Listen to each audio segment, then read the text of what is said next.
There we go. Had it facing the wrong direction. So this is debt-ridden, divorced dad dealing with depression daily. Wanted to talk a little bit about expenses that are necessary, right? So if you're trying to pay off debt, you may think, oh, well, I've got to cut back on absolutely everything. I can't spend any money. No money being spent. And I was going to do a video 2 days ago, 3 days ago, where I was going to say, hey, save some money, cut your own hair, right? I've done that for 2 or 3 months, cut my own hair while I've been kind of in between jobs. Today had an interview or a couple interviews, and I said, if I cut my own hair, it's not going to look good. So I decided I'd go somewhere and pay some money to get it done. It's tough to put things like that on credit or credit cards or things like that. But you can't bootstrap up from nowhere, right? There's an old Latin phrase, ex nihilo nihilo fet, right? Or out of nothing, nothing comes. I'm sure my Latin friends will be upset that I totally destroyed that, but I never had Latin classes. But anyway, basically, you can't create something out of nothing.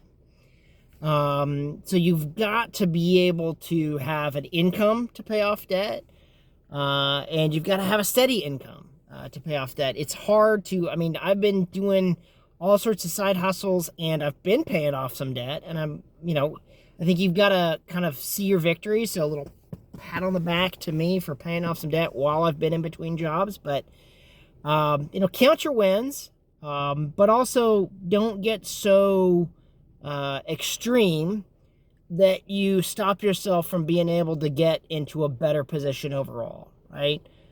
Keeping working 60 and 70 hours a week, if you're only making, $5-10 an hour, I don't know if anybody in the States is actually legally allowed to get paid $5 an hour, but anyway, you get the point. As if you can make a change and get more money per hour doing something different, go do it. If you have to get a haircut so that you look presentable in an interview, go do it. Don't hold yourself back from success. Don't be your own worst enemy, right? My autobiography at one point is going to be work harder and not smarter. It's what I've done for a lot of my life. So I hope some of you gained from this. Like if you liked it, subscribe if it's of value, and add a comment if there's something you'd like to see. Hope you all have a great day.